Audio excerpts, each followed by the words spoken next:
Welcome back to Bisexual Killjoy, the place where we know bisexuality isn't a phase, it's a phenomenon. I'm Bailey, and this is Jace. We're winding down our season on intersectionality by reflecting on the topics that we've already covered, what we have learned, and also just how we've changed by virtue of tackling so much complexity in a single season. Yeah, I don't really know how this could have been any different. We went from mental health to bi+ womanhood, from race to economics, spirituality, class, parenthood, neurodiversity. And these weren't small topics either. There was really big ideas and ones that were hard for both of us to talk about in one way or another. Absolutely. It wasn't that we were unfamiliar with the complexity before this season, but it does kind of feel like centering these intersections so explicitly allowed us to cover bi+ness and view it from a completely new perspective. For me, it feels really fair to say that it's been one of our most vulnerable seasons yet. It has certainly taken me a while to feel proud of being vulnerable and transparent in this space. It's one thing to share my experiences in the classroom or in a small group of people, where to some extent it's a contained space with the expectations that the stories aren't going to leave the room. But it's entirely a different thing to remain authentic while knowing that my words are going to be floating in the void that is the internet to be found by anyone at any time. Yeah, and they find us, right? We go to events and people will say, "Oh, are you from Bisexual Killjoy? You're Jace or you're Bailey," which is so bizarre. Right? When you find us in the wild and like, that's my twin. My twin talks. I don't. Please stop perceiving me. It's so strange to have someone say, "I know you, but you don't know me." And it's like, yeah. I'm very happy we're having this interaction, but I have not been socialized to accept it. So please, by all means, tell us that you like the show. You can, talk to us, but also acknowledge the fact that we're not used to this. So we're just peopling for the first time, I suppose. But anyway, you're right. It has been an incredibly vulnerable season. I've learned so much about you this season because we haven't talked about it. Why would we unless we were talking about intersectionality, right? But given all of this, what would you say is in your Bisexual Killjoy survival kit right now? I feel like I'm coming up empty, and that feels like an answer in and of itself. Oh, yeah. Of what's in my survival kit? Having my mind go blank sometimes. Survival. That is survival. Sometimes you just have to exist. And some people call it mindfulness, I think, ? Some people call it dissociation, but yeah. We don't have to talk about that. I would probably be one of those people. I just sit down and dissociate for a while. But I also think that allowing myself the space to do that is necessary for survival. Yeah. Being on all the time isn't sustainable, and we're all about sustainability here. What about you, Bailey? What's on your Bisexual Killjoy survival kit these days? Are we all about sustainability? Because my survival kit option is not sustainable. Use this tool to your own detriment. I feel like my survival tool that I go to most often is organizing or doing or making or putting something together because it makes me feel I've got forward momentum. Yeah. And that can be really, really useful when you're in the crisis of it all. But when that crisis doesn't end, you're just stuck in the fight. And it is not a sustainable long-term method. But if you are feeling a little out of control right now, if you're feeling like I'm such a small part of the big, big world, I do promise that action will make you feel better. It is not something that you can sustain the way I do because it's not a sustainable model. And I'm not saying, oh, look at me, I'm busy all the time, so successful, because it's not a cute look. I get a lot done, but it does make me feel more in control of the world. You see headlines and you see biphobia, you see bigotry in general, but you're like, okay, I did something today. I contributed to the best of my ability. And that helps me move moment to moment. Absolutely. The same way that taking a nap is part of our survival kits, also organizing an event, having some fun with friends. I know that, especially now that the semester's over and I'm mostly working from home and doing a bunch of little projects, I definitely need social interaction and I forget that a lot of the time. So it's so easy to feel stuck in kind of like a time loop where I don't leave my house and it's shower, work, eat, go back to bed. And doing a little something can definitely feel so empowering of like, I am a fellow human connected to other humans, and there is purpose in that. There is motion and there is movement, and that is important to do as well. Yeah, I absolutely agree. Sometimes I forget how much I enjoy people because I'm so busy organizing people. Yeah. But then by the time you hear this, it'll be the end of Pride. But we are recording on the last day of May. And I recently went to a Pride kickoff party for bi+ folks here in Boston. And it was so nice. It was just so nice to be around a couple of other bi+ people who are also eager to be in community with one another, Yes. whatever way that looks. And I can be a little curmudgeon-y sometimes, but I'm actually an extrovert. I don't know if people know that about me because I am constantly at home, but it just feels really nice. And all we did was we had a meal together. It wasn't about making signs or protesting. It was just being in a community. Being in community with our flags also. We got lots of looks, but that's totally fine. I don't give a shit. You can look how pretty we are. Anyway.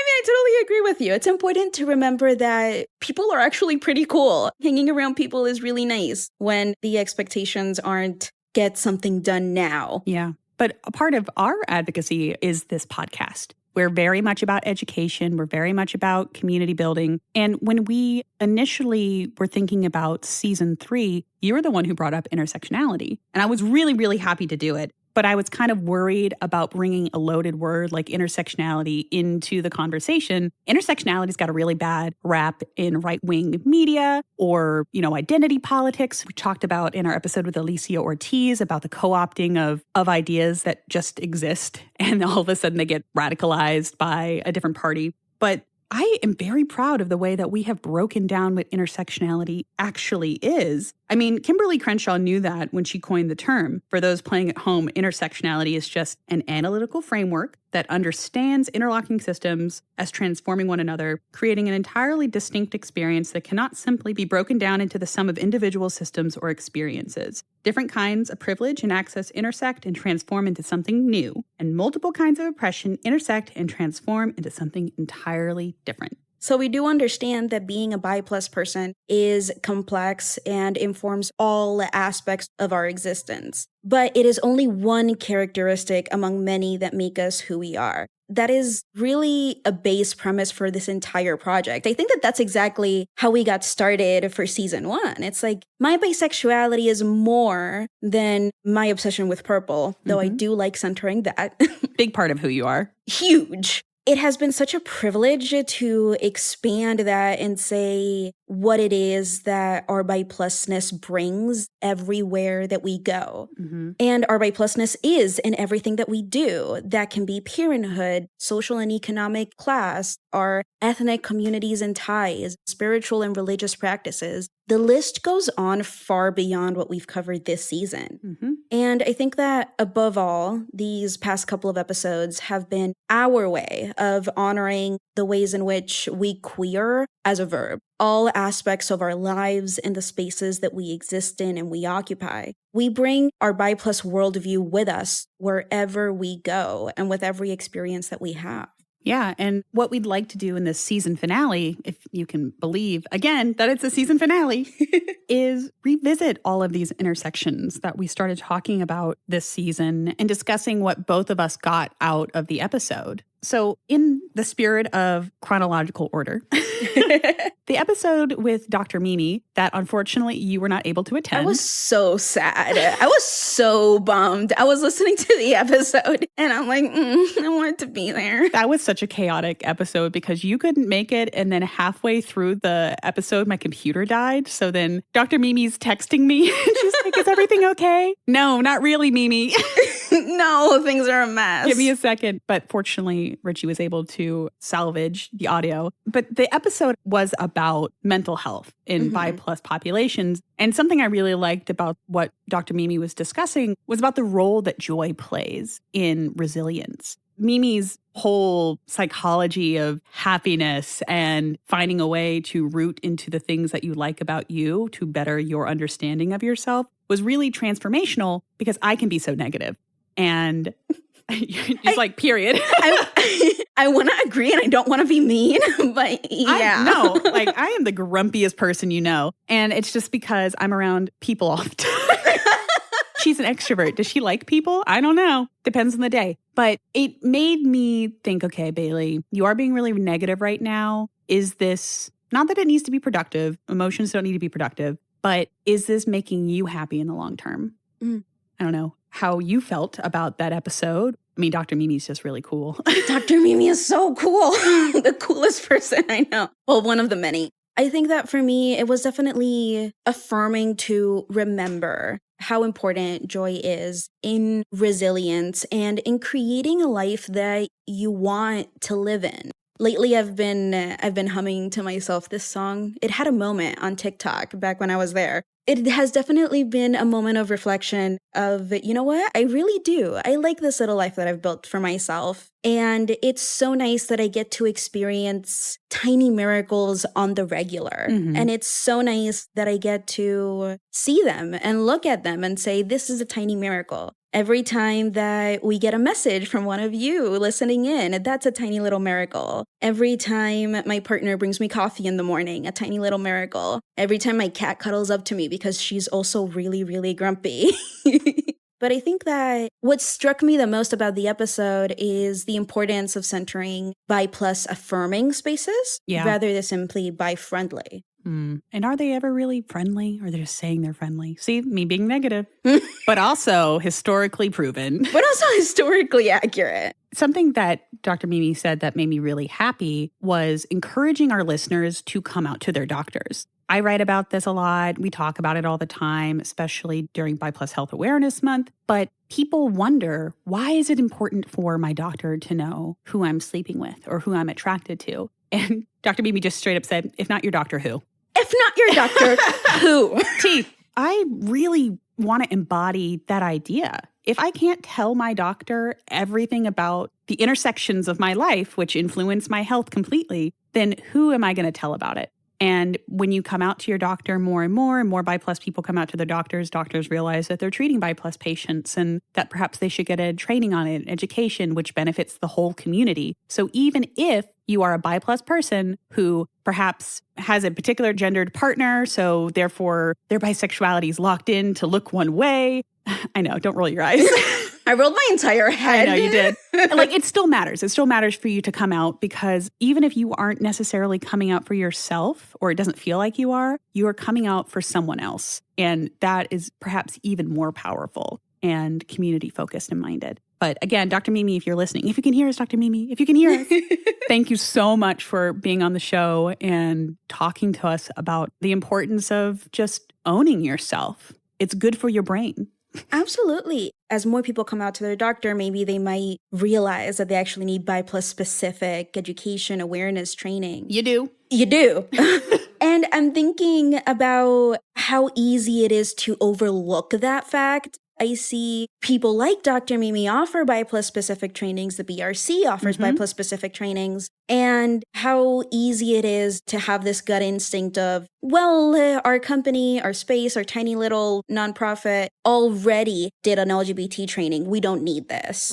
Or this is not for us. And how important it is for us to remember that bi+ specific training is crucial, not just in the workspace, but also in school. Yeah. And I think that transitions really great to the next episode that we did with Zori Paul. Hi, Zori. I hope you're listening.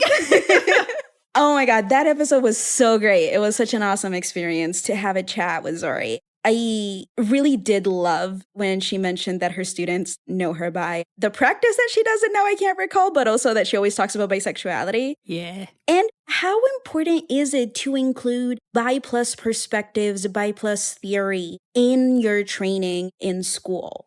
To remember how specific that is. I will repeat once more that to this day, May 31st, 2025, I have not once been assigned a reading on bi+ness in any fellowship, in any class, in any department. That is wild work to me, especially given that you're in a gender, sexuality, minority studies programs, and these people ostensibly really care about these things. It's like, maybe do better. And I can kind of hear, well, if we start including bi+ things, are we also going to have to include the trans experience, the non-binary experience, the lesbian experience? It's already in there. It's already in my syllabus. But for trainings, I just mean, like, I know we're excluded. Well, we should be talking about everybody. We should. I want to hear about these experiences, and I want my experiences to be represented too. And in the episode with Dr. Zori Paul, Queering Race and Bi+ Identity, we really got into how Bi+ identity intersects with race and how these two things are an orchestra with one another. Mm-hmm.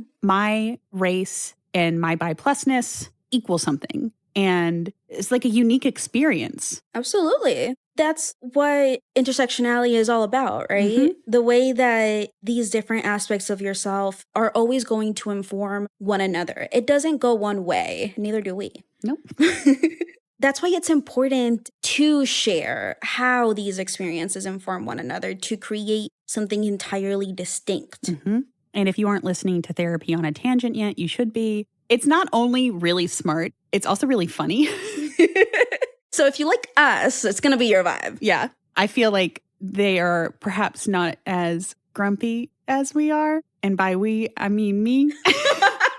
So if you're looking for a fun, uplifting experience instead of whatever this is, I also wanted to talk about what Dr. Zori says about microaffirmations. Oh, yeah. Which is not, I like your top.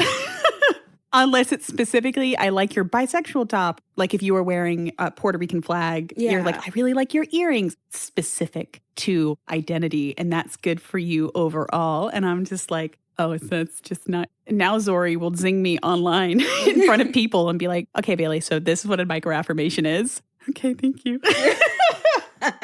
Forgive me for asking a question. Yeah, I mean, I really did love that concept of microaffirmations and how important they are and they can be to our experience. The way that I really did understand it was when you're taken as a default, when all of a sudden it's so ingrained that this is who you are. Yeah. It's like, oh yeah, she's bi. Oh yeah, they're this. The affirmingness of that all and how beautiful that can be rather than having to constantly be like, actually, the microaggressions are never micro. The same goes for microaffirmations. They're never micro. They always feel so brilliant. Yeah. It's like, oh, a little bit of sunshine in my day. I needed that. I'm a dying houseplant. I need some more sunshine. Oh my God, I need to take care of my houseplants. Yeah, you do. Much like your mental health. And much like adopting strategies that help with your neurodiversity. Yeah, I think this was the biggest episode for us. Well, I don't know. I feel like the last episode we did with Alicia was perhaps bigger in terms of content and struggle, but this was the most personal episode for both of us since we are both neurodiverse and we don't talk about it a lot. No, I don't think we do. I mean, we do. You and I, we talk about it, but not out in the world. I don't lead with it. I don't lead with, oh, I have ADHD, and that can actually sometimes be a huge hindrance on my life. So being vulnerable with our listeners was difficult to say, yeah, this is what it's like, and writing about it and saying this is what it was like to go undiagnosed most of my life. You're welcome, everyone. Enjoy our vulnerability.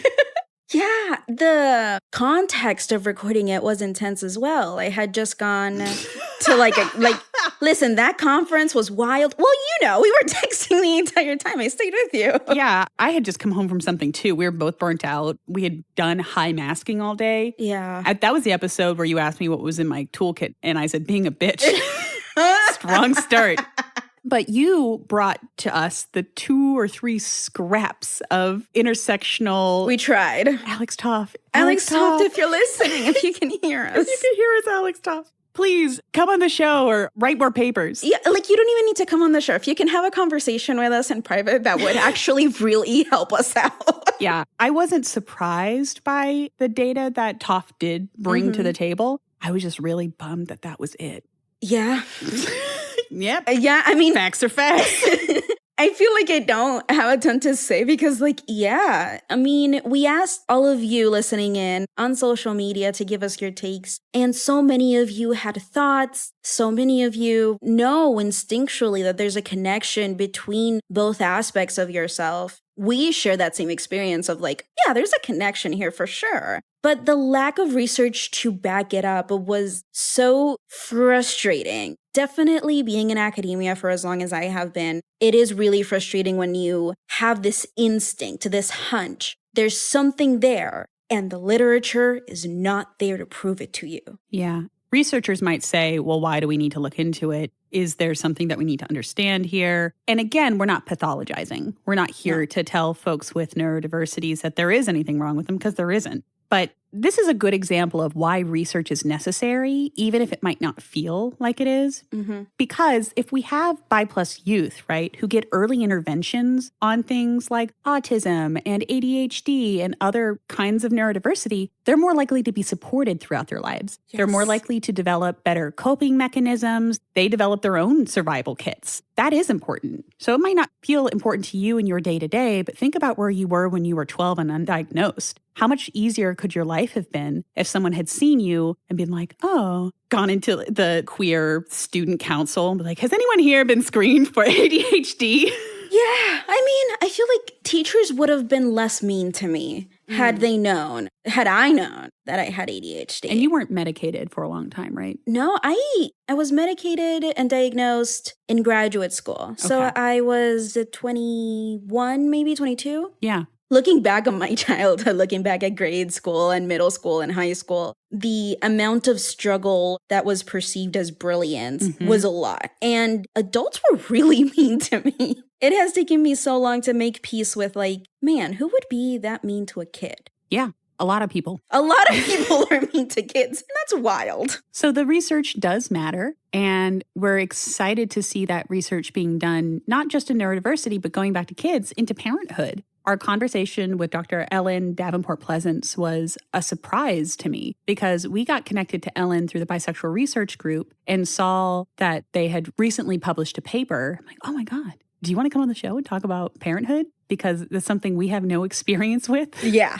That was such a neat episode around when do bi+ people come out to their kids? Does it matter? And for me, identifying the superpowers that bi+ parents have. I feel like, obviously, it's not a blanket statement. Everybody's unique, blah, blah, blah, blah, blah. But all of the bi+ parents I have met are incredibly open, kind, communicative, supportive of their children. And children really thrive under those conditions. Surprise, surprise. Who knew when you actually listen? I feel like I have resentment about my childhood surrounding this and not being listened to. I feel like maybe you do as well. All of us here listening in. Yeah, honestly, I feel like a lot of bi+ people do. Yeah, as we come into an understanding and a higher tolerance for ambiguity within ourselves and within others, how beautiful that is to bring that into your own parenting style. Yeah. Of talking through things. People call it a lot of different things. One of my personal favorite books on psychology, Emotional Agility by Susan David. She does talk about parenting. What does it mean to parent children with that kind of emotional agility that is not about telling them what to feel, but rather sitting with them through their feelings? I think that what I loved most about the episode with Ellen was definitely hearing about bi+ parents instilling bi+ community in their children and getting involved, and how bi+ community is about sharing space with people who also share that tolerance for ambiguity, who also value listening and sitting in those feelings with you rather than solving them right away. She called that cultural socialization, right? Was that the term for it? Yeah, I can't say that again. Sure. Oh, is that the one we kept tripping over together? I kept tripping over it, and then I was like, you know what, Bailey, you And then I say did. it. I also tripped over it. But you'd never know because Richie cut it. Richie's an angel. Richie is an angel. But just one more thing about that episode. If you haven't listened to it, it doesn't matter that you're not a parent. I think it's really important that people who don't have kids still find community with children. Yeah. Which is kind of complicated because the village model, it takes advantage of people who don't have children. They're like, you have time, you have flexibility. Well, I've got all these other things that I do. You know, I have very big, complex ideas around community, and I do think that people should live multi-generationally and they should take care of one another. Anyway, it's important to know how to support bi+ parents, because if you build a community for them that they can go to as that kid grows up, they're socialized a certain way, you get a softness from it. It's good for everybody involved. And I know that is just the barest whiff, but we already talked about it. So if you want to know more, listen to the episode on bi+ parenthood. Oh, one more thing. And another thing. And another thing. Multi-generational interaction is definitely really important. I feel a lot more exposed to multi-generational interactions now joining my local Unitarian Universalist church. I've had really extensive, coherent, articulate conversations with teenagers and younger children that also attend the church regularly about things that were talked about in the service and what did we like about it, et cetera, et cetera. And that eventually leads into pop culture things. What do we like? What don't we like? And that has definitely been a really beautiful and healing experience for my inner child as well. Mm-hmm. Knowing that there is a different way to do it. Mm. You know, teenagers don't wake up one day and want to hang out with the adults forever. There is a porous layer there. And I've seen teenagers at the church sit down, have a conversation with the adults for 15 minutes, and then they leave to go play. It is so nice to see that evolve. Because there is a different way to do it. And it's healing for not just my inner child, but also gives me a model for how I can be a parent in the future that is not just my personal experience as a child with trauma. Yeah, really grow out of that someday. Yeah. Looking forward to it. You're talking about your church experience, which I think is a good intro into the episode we have with Dr. Sam Costa about sacred spaces, queer faces. That might be my best title from the season. I'd have to agree. I love it. So we brought on my dear friend, Sam, to chat a little bit about what does it mean to be a queer person of faith and our own messy experiences with organized religion and what it means to be taught to pray the gay away. I do think that we talked quite a bit about religious trauma here, and we explored what that meant for us and how we experienced it too. This was a good episode and one in which we got some really nice, I'm going to call them letters, but they were emails from other bi+ people of faith. And I won't get too specific around details there just to protect privacy. But it was really good to know how special and affirming this episode was. Yeah. Because so often, which we discussed with Sam, bi+ people are pushed to the side in religious and spiritual places because they don't fit the idea. So if you grew up Pentecostal like me, it's a sin to be gay, period. You're going to hell. But if you're a bi person, they're just probably not going to talk about that. Yeah. You've just got something, you and Christ need to have Sort some that prayer. out. Sort that out. And some prayer. I'll pray for you. But if you go to queer churches, you can also get pushed to the side in a different way. So to hear from bi+ people who regularly attend church, this, thank you so much. This really mattered to me. And sometimes that's all you have to say is that it mattered to me. That's a micro affirmation, I think. Zori, you can tell me later. I feel like I can talk about faith all day. I've enjoyed my experience so much at this local UU, and it's been so wonderful. I keep referring back to a sermon that Reverend Aaron gave on empathy. And I'll just repeat the core message here for funsies so that y'all can have it because it was really brilliant. At the time, there was a lot of political rhetoric about empathy being a sin and how you shouldn't empathize with others because that was a bad thing. Aaron had gone on this entire story about how empathy was the only sticker on his bumper in the car and proceeded to explain how empathy was not a sin. But if he happened to be wrong and empathy was in fact a sin, then we should sin boldly. We should go forth and sin as much as we possibly can. You got it.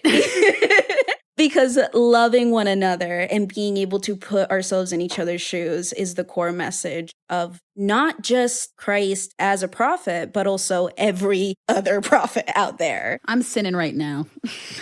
So, you know what is a sin? Being a woman. Oh, don't get me started. So in episode 7, Too Much and Never Enough, being a bi+ woman, also another hard episode. I feel particularly for you, when we were talking about it, I was I don't know if this is because I'm a little bit older than you are and I've already grappled with womanhood and what it means to me, but we were both kind of what does it mean? Why does it feel so weird to be a woman? Stop looking at it. Stop looking at it. I can't think about womanhood too much in a personal sense, if I'm being really honest. I can engage with womanhood, of course, as an analytical category, feminist analysis, feminist scholarship, yada, yada, yada. I'm on it. I'm on board. I'm with you.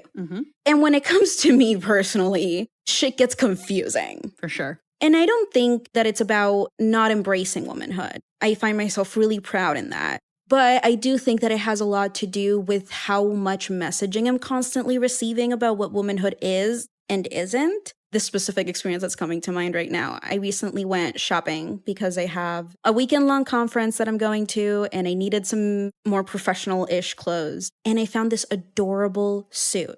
It was bright fuchsia with gold thread in it.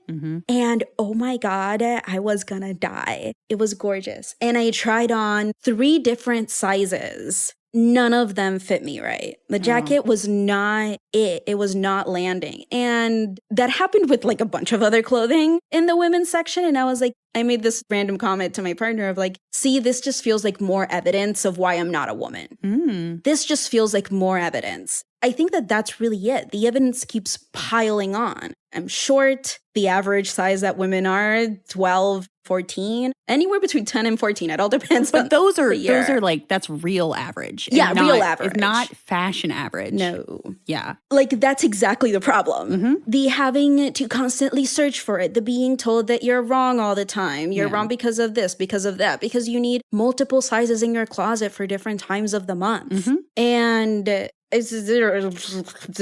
Richie, keep that in. No, yeah, totally keep that in because that's my actual feelings on the matter. What I hope that anybody listening in really gets from that is that struggling with womanhood means struggling with all of the messages that you keep getting told about what being a woman is. It's almost as if those are intersecting messages around not just womanhood, but size, westernized beauty standards, how much you can afford to spend, and time and access. It's almost like all of these things influence one another. For me, going shopping is to the point where I'm like, this year I'm going to learn how to make clothes. This year I'm going to learn how to make clothes. And then I don't. Unfortunately, my partner has learned how to make clothes. So yeah, that's the secret. You want to feel more embodied in womanhood, you gotta get your shit bespoke. Because once you get a bespoke item and it fits you in the perfect way, it was made for you, you're like, I don't know if I'm a woman, but goddamn do I look good. Yeah. and that's the important bit. Like trying to balance looking good and comfort and also having a coherent, I want to say, self-image. It's confusing. Yeah, for sure. There was a moment in time when I had anything between extra small and extra large in my closet. The internal confusion that caused in me. Yeah. Until I slowly made my way into like, oh, sizes are like colors. You can have it in every color. You can have it in any size because it's about fit. Yep. But that took me a while to get to. And before that came the confusion of what am I supposed to do with all of these things in my closet? What am I supposed to do? Silence. You know, we're asking each other these big questions, which we have done all season. And for me, that was most present in the last episode we did with Alicia Ortiz around liminality in labor, class and bi+ survival. Now, we wrestled this thing. Oof. This started as one idea, became a different idea, expanded out, had to be chopped, moved, molded, and it is our longest episode to date. I was not expecting to talk about class for so long, but we had a lot to say. And I was absolutely delighted by the conversation and exhausted by it. I slept so hard that night. But this idea that, class in a way is the intersection of a lot of our identities. It's not the pinnacle. I still don't think we found the pinnacle of intersectionality, which everything hinges except self. But class is influenced by so many things. Gender, race. Education level, access. And money. Money Was the big thing. I'm like, oh, damn. You telling me I could have been in a better class if I just had more money? No, truly though. Damn it. I could have gotten some career counseling if I'd had money. There's this whole other world of resources that exist that I needed more money to even know about. If you go to private school in the United States, there's a whole thing on how to get fucking scholarships. What? Yeah. Like a lot of private schools have people teaching you how to get scholarships. And meanwhile, I'm in my underfunded public school being like, well, I guess I'll take out the student loan. Anyway, so I loved that conversation so much. I loved that the downstairs of my apartment was so crowded that Richie had to get the extra table that he keeps in the back of his car to put out for Alicia. And that the leaf blower was going on the whole time. Ooh boy. I was like, oh, my skin is going to crawl off my body by itself. But thank you all for listening to it. I'm going to assume that it had a fabulous reaction and that I don't have to eat these words later because the episode doesn't come out for 2 weeks. So by the time you listen to this on June 11th, again, I hope you enjoy it. I hope that it makes you think, that you read Elite Capture, that you talk about it with people, because I had so much fun and also no fun at all. Yeah, I was definitely intellectually drained by the end of that recording. It was tough to go through. It was tough to think about. It was tough to put to words all of these experiences. Again, it's really tough to wrestle with that, with not having the words or not having the data real time as we're talking to and with all of you, because that's kind of the role that we've really wanted to occupy. We've really wanted to provide you with words that changed our lives. Mm-hmm. We're just grateful that y'all shared that messy metal with us as we gave it a try, and we'll hopefully give it another try later on. Yeah, I'm looking back through the episode notes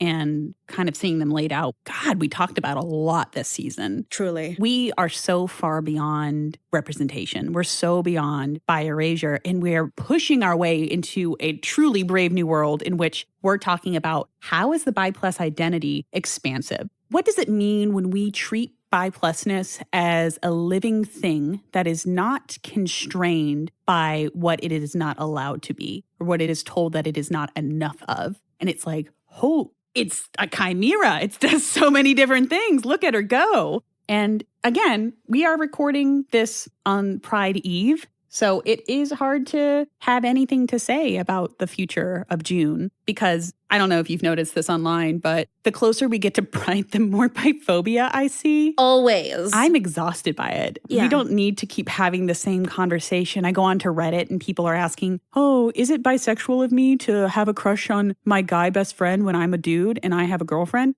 Probably, dude. I don't know how to tell you this. It's not a bad thing, but you need to figure it out. Maybe look at the 65,000 other bi+ posts about that someone else has asked. That's bitter. I'm sorry. If you want something positive, listen to Therapy on a Tangent. They rock. But I still want to talk about Pride, even if when we're recording this, it hasn't happened yet. So far, it's been ass. It's just, I don't like Pride. I enjoy September. I think the Bi Visibility Month, not just day, is dope. And it actually gives us an opportunity to celebrate what it means to be a bi+ person. And Pride is just this thing that we have to do. Pride is this thing that I have to show up for at 11, count them, 11 events. I've seen your calendar. It's scary. No, it is. The blob. It's a colorful blob. But I have been very disappointed by the bi+ community this year. It's my first year organizing for Pride. I kind of got thrust into the position of doing it for the Bisexual Resource Center. And I thought when I got in here, I'm like, okay, I'm going to make it happen. There's documentation. But then I realized, oh, fuck. There's so much that goes into this. I need this thing, and I need this thing, and I need this thing. And the people who used to have those things are no longer, you stay, you volunteer for 3 years, and you're supposed to roll off. You're supposed to go on sabbatical. And there's no cohesion. And honestly, I feel like that's such a hallmark of the bi+ community in itself. It's like we get a little momentum, and then we burn out. And we get a little momentum, and we burn out. And so I'm not mad at that concept. I understand it. I am mad specifically at bi+ people. I feel like I'm sitting at the principal's office right now. Yeah, I'm going to scold you. Okay. So if you are a bi+ person listening to this, and I hope you are, please know that I say this with love. But if you aren't showing up for your community and you keep talking about how lonely you are, I don't want to hear it. I really think that there's so many other ways to get involved in the community in one way or the other. And your help, your energy, your time is so desperately needed by the community that is trying to show up for you again and again and again. If I say I need people to help me table and spread the word about this resource, or I need to give these things away for free, I shouldn't have to pull teeth. I should have people saying, like, where do I need to be? If you're listening to this, like, Bailey, I have limitations. I understand. I need you and me and your limitations to meet somewhere. It can't be 0. I can meet you at 1. I can meet you at 2. But a lot of us don't have those limitations. I'm really bitter about this. I'm letting you go off. Thank you. So, it's at the end of Pride, so you can't help me anymore. But Okay. Let's be clear. Let's qualify that. If you are interested in providing that time, that energy, that life force into us and BKJ, our volunteer forums are still open. Yes, Check out the Substack. Yeah. Okay. Also, Celebrate Bisexuality Day is still in September, and I'm sure there is a bi organization near you that needs your help. I get really twisted up around the individuality that not our community, but our culture is kind of really stuck in. It's a very American problem. Actually, it's a super Western problem. It is. And it's just like, don't you see everything is on fire? Could you maybe grab a fire extinguisher and maybe get in there a little bit? It can't just be Jace. It can't just be us. No, it can't. It can't just be me, you, Richie, and the fabulous people, the few people who have volunteered for us. Thank you so much for helping us make this podcast more accessible for others. You are awesome. Yeah, y'all are absolutely brilliant. And maybe it feels like, oh, if I dedicate myself to a cause and it will become my whole life. Bestie, you are not me. Like, you have better boundaries than I do. But it doesn't have to be hard. It doesn't have to be a hard lift. It doesn't have to be most of your life. You'd be surprised how much can get done if you just give someone an hour of your time a week. At the end of the year, that's 52 hours of your dedication. 52 hours can change a lot of things. And if you think about it that way, it doesn't seem like that much, right? Yeah. To draw another point of the struggles with individualism and U.S. exceptionalism. In this economy?